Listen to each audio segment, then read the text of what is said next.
You're listening to Heroes in the Moment. What's up, heroes? I'm Michael. And I'm Nathan. Today, Miss Marvel finale. The finale. Unfortunately, it did not feature Dr. Michael Morbius. Yeah, I was so disappointed because I was expecting him to come on and just go, it's Morbin time. Morbin and time. then nothing. Just kill everybody. And the show would have ended on a great note. Yeah. And then season 2 would be Miss Marvel, season 2. With Morbius. Like in parentheses. With Morbius, but there's no Miss Marvel in it. Morbius. It's just Morbius. Yeah, I definitely feel like it would have improved this episode, which I feel like was not hard to do, given what we just saw. Yeah, that finale was pretty daggone horrible. It was extremely lackluster. It felt lazy, and I don't know. We'll get into it more. It was definitely, we'll talk about that later at the end, but we'll go into right off. So spoilers ahead. If you have not seen this episode, go see it. And I will say, though, it is worth the watch for the ending. So that is a big reason why it is worth the watch and the show in general, because it does something in the end of this episode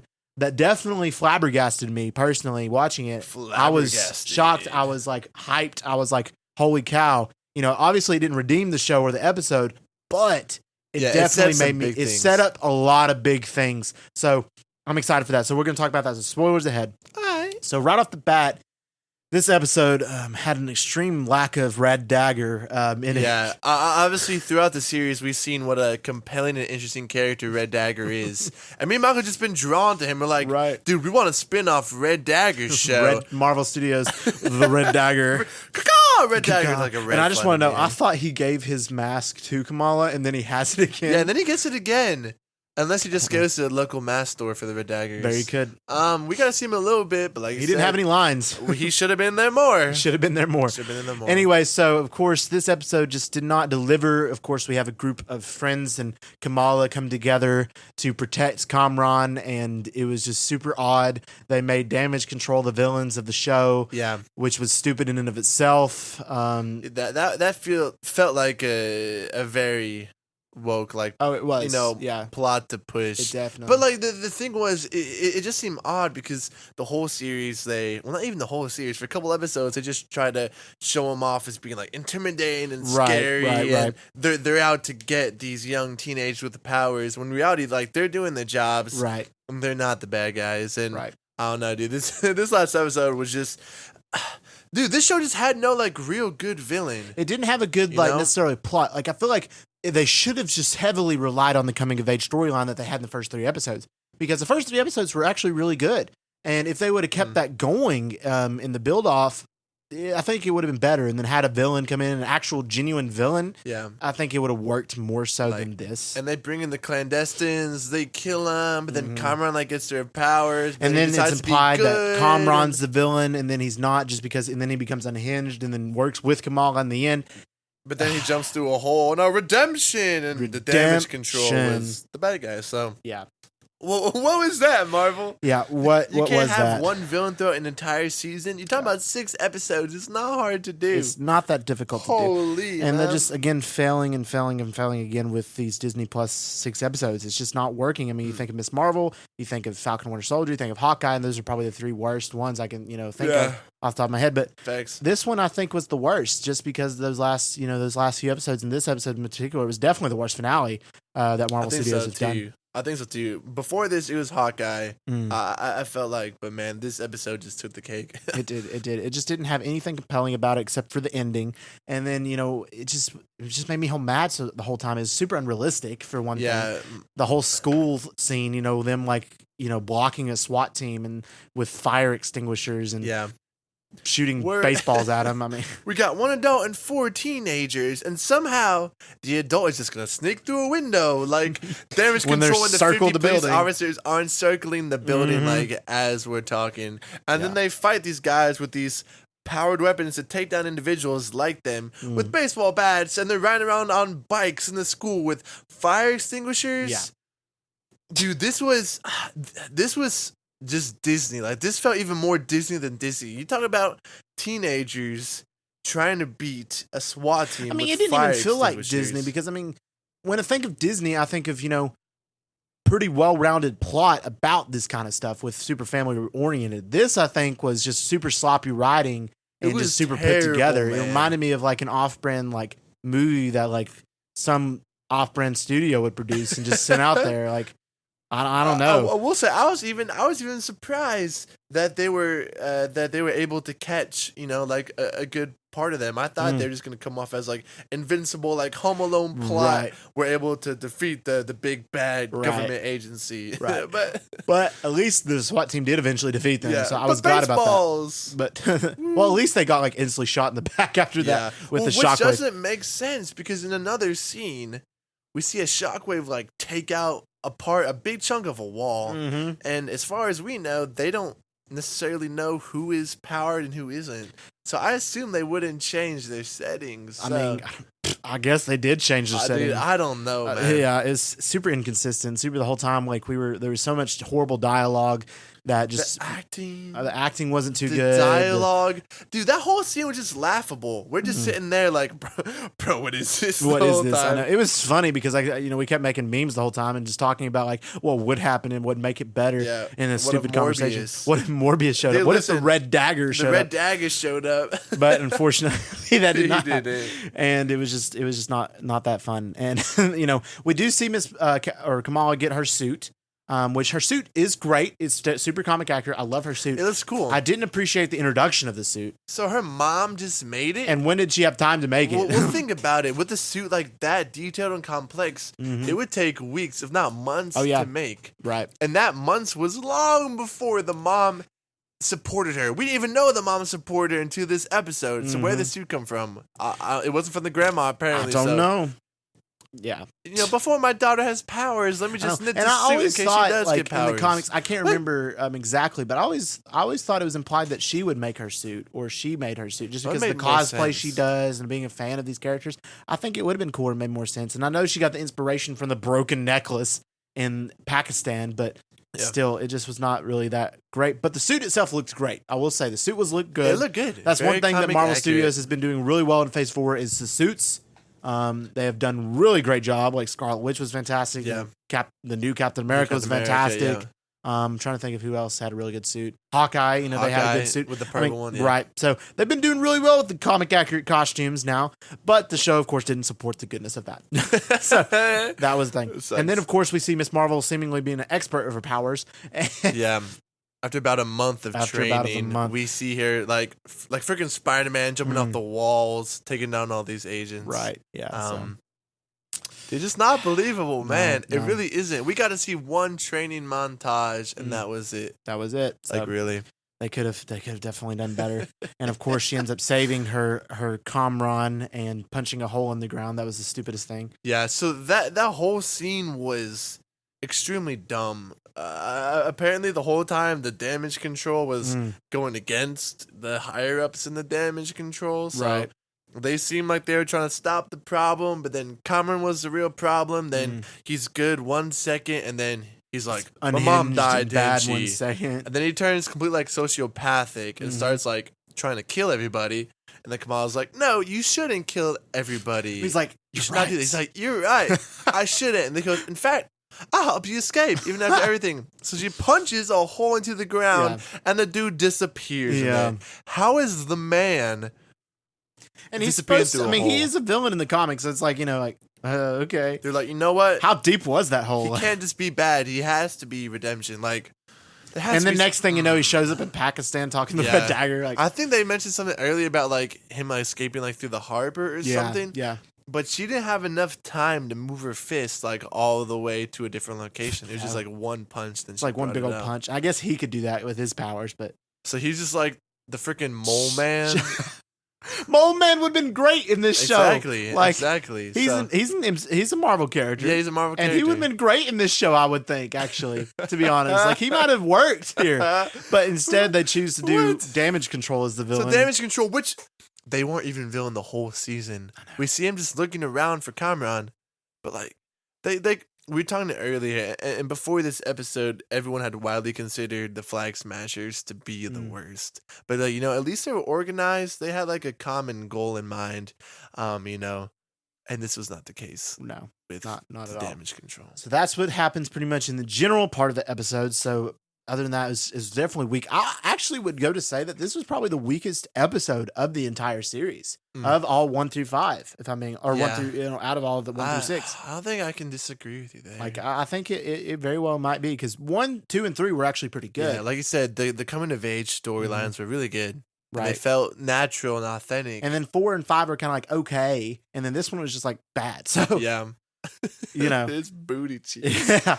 All right, but now we got to move on to a part that we need to talk about, and that was the part that got me hyped, the part that shocked me, the part that nobody, and I repeat, nobody expected. And I applaud them for making this move, honestly, because of how unexpected it was and awesome it was. So we see, but first, before I talk about that, little bit of preview is she gets her name from her dad, talking with her dad, saying Kamala means Marvel, and you are Miss Marvel. You are. You've always been our Miss Marvel. So. Even though they've never told her that. Yeah, so Miss Marvel. Anyway, she gets her power. So then we move on, and her talking about Bruno, and this conversation was shocking. Yeah. And so they have this conversation. Bruno says, "There's something I need to tell you before I go." Yeah. He says that. You're different. You're different. They're different than your family and what the origins of the gens were. It's something. It's like kind of like a mutation. Yeah, and then you hear no. You hear the X-Men theme, and then instantly I'm getting chill bumps right now thinking about it. Like, whoa! He pauses. He like runs it back. He's like, dude, let me run that back, dude.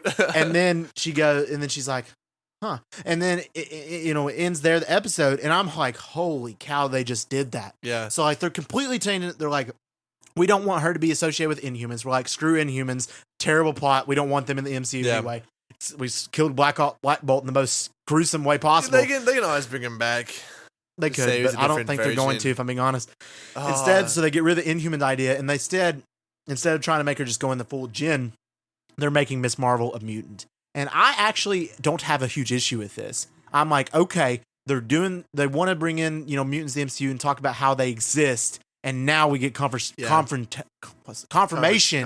of their existence within the entire MCU. And of course, in Doctor Strange Multiverse Madness, we get Professor X, but of course, he is a variant of, he's in a different universe, so it doesn't necessarily count. But this is main Marvel Universe mutants.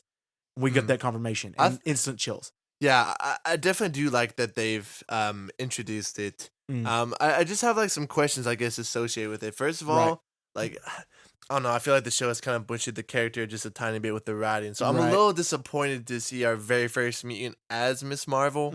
I feel like that might have been cool to see. I don't know, like a Professor X Wolverine or something along those lines. But it's cool that now they've introduced it. But I really hope they just don't entirely scrap that Inhumans idea now that they've made her a mutant. I agree.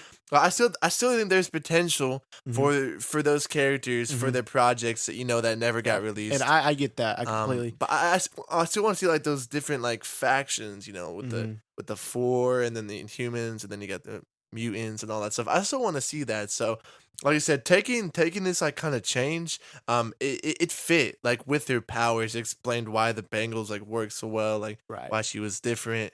But I don't know. I just hope that they don't scrap it entirely. I can see that and I understand that. But the reveal of that was so clean and so cool. And then just hearing that music and hearing that confirmation of the X-Men, and the fact if you watch the credits, it's credited as the X-Men 97 theme. So it makes me think, to get in some theories. I wonder if X-Men 97, the cartoon, does have the Marvel Studios logo. So I'm curious if it is actually canon to the MCU instead of just being like an off-brand project. And they're saying it's like in a different universe, and then eventually they bring these mutants They bring in. those characters over. Right. I wouldn't be surprised at all. And that'd just be an easy fix. I would take with Kevin Feige to say, by the way, it's canon. And they already had that team and that core team of X-Men, like, having Wolverine, Storm, Rogue, Professor X, Magneto, all these characters already there. And then just bringing them over into the MCU in this new light from the animated series, that a very well done, good animated series, it'd be epic. It'd be so great. Yeah. And I would love to see that done. And it just got me hyped. And it gets me hyped thinking about the whole thing. Just hearing the theme just got me so hyped. Yeah. I love talking about that. All right. Anyway, to move on from that, I have to talk about the end credit scene real briefly here. So the end credit scene was confusing, but interesting. Yeah. To be honest with you, I understand that it leads into the Eternals. The Marvels. Marvels. Yeah. I'm just thinking about the best Marvel movie of all time, besides Morbius. But, like, I feel like there could have been, like, a little better lead up. Obviously, we see kind of Miss Marvel. She kind of, like, what's it like apparates It right in looks like she Harry apparates, Potter. yeah. Like she disappears and then Or we see- disapparates. We see Brie Larson show up. Mhm. So there's a bunch of theories we see. You're saying like either one they switch places or two, Right. you know, Miss Marvel used her powers to Shapeshift. yeah, to shapeshift into Captain Marvel. Captain Marvel. Obviously, I think they switched places because it's. I think that she's makes more sense. confused. 'Cause She's look, looking around she at saw the the bracelet and then she posters. disappeared, and it turns in she's Brie like- Larson, Captain Marvel. I think it is more likely that they did switch places, and that's going to lead into the Marvels and as to why they switched places. But I also am thinking like, okay, well, over in wait, I lost my train of thought. Okay, Bring it okay, back. or comic book wise, she can shapeshift, into Captain Marvel in the comic books, and she has done that before. So that's also a possibility. I doubt it. I agree. I do think it was more likely they switched places because, of course, she looked around confused, seeing her face everywhere. But I think it'd still be cool if she did like shapeshift or something, Yeah. into her, and we still got that cameo. But it's cool to have that cameo. And finish off on that, end credit scene, a pretty interesting note, leaving us questioning and leaving us, wanting more. I do wish it would have gone down a little differently. Maybe with we just see Miss Marvel one night, and then like we see like a ball of light, and then Captain Marvel fly and tell her like, "Hey, like I've seen what you do. Like we have work to do," or something like that. Right. Or maybe end on that point. But I feel like the whole like transition. I feel like thing though felt this kinda one was more flunky. realistic though, because in actuality, I feel like it would have been cheesier if she just appeared and she's like, "Hey, I need your help" or something. I feel like they've been cheesy because she's just a kid on a planet full of Just a superheroes. 16-year-old. Right. So in the fact that the Bengal made them switch places for some odd reason gets them to where they're intertwined now. I wonder yeah. like how is Captain Marvel intertwined with her Bangles? Right. Is it like Don't the know. same power in both of them? Could be. or- And then how does Monica Rambeau factor into this as well? Oh, So we'll have to see in the future Triangle, in the baby. Marvels in 2023. We'll see. Ooh. But yeah, pretty interesting. All right, so now to rate the entire show on a scale of 1 to 10. I'll start us off this time, rating it on a scale of 1 to 10. I had a factor. I was like, okay, the first 3 episodes are actually pretty decent. And I was actually, thinking of, giving it more of a higher rating after, watching the 3 episodes. And of course it declined. So I'm going to give it, this is the lowest that I've given a Marvel Disney Plus show. So I'm going to give it a 6. I'm going to give it a 6 out of 10. Alright. Obviously it's not the best ever, but the first 3 episodes were pretty good. The ending with the whole introduction and reveal of, mutants in the MCU, super, super awesome. And so I just think a 6 is solid. Okay. I'm gonna first start by saying I think this is by far the weakest project that we've seen. I've never been a huge fan of the character, and this show definitely did not help. I feel like as far as the writing, the storytelling, the character development, the the action scenes, the dialogue, I feel like all that was butchered. And I'm not just a hater; I'm more of a realist. So I like to see like a common sense stuff happen. Like a complete storyline. And this was constantly butchered throughout. The coming of age storyline was good and it had it playing for them. Then it felt like they started switching up everything they were trying to accomplish. Right. So I feel like this show is really inconsistent and could have been a lot better than what it turned out to be. I agree. So I'm gonna settle on a 4 out of 10. Wow. As I was watching it, I was just constantly distracted by all Wow. the Yeah. inconsistencies and just terrible acting and dialogue. Yeah. Like I said, I don't hate the character. I Right. think she's dope. But I feel like the writers really butchered it with this one. Okay. All right. I can see that. Yeah. I mean, I feel like the show definitely could have been a lot better than it was. And obviously, we're not the demographic audience, but at the same time, I feel like, after those first 3 episodes that were super enjoyable, and the show was like, genuinely, like after the first couple episodes, I would have given it like a 7 or Yeah, maybe it would even have a been little higher. ranked higher. But it just kind of fell off in the last. So I can see that for sure. All right, guys. If you enjoyed this episode, let us know by giving us a review and a download. Our podcast, Heroes in the Moment, is available on Spotify, Apple Podcasts, all those major platforms. So go ahead, check us out. And we really appreciate the support. So thank y'all. As far as our upcoming episodes go, there's nothing currently on the slate for DC, Star Wars, or Marvel. So what we're going to be doing in this kind of bridge of a time is we're going to be doing weekly kind of like just weekly like news recaps. So stuff that comes out about Marvel, like like rumors or confirmed castings and stuff. We'll be breaking that down. We'll put it all in about 20-25 minute podcast for you, and we'll just do it weekly to keep y'all updated. Yes, sir. All right. We just want to thank y'all for listening. And as always, we love you 3000.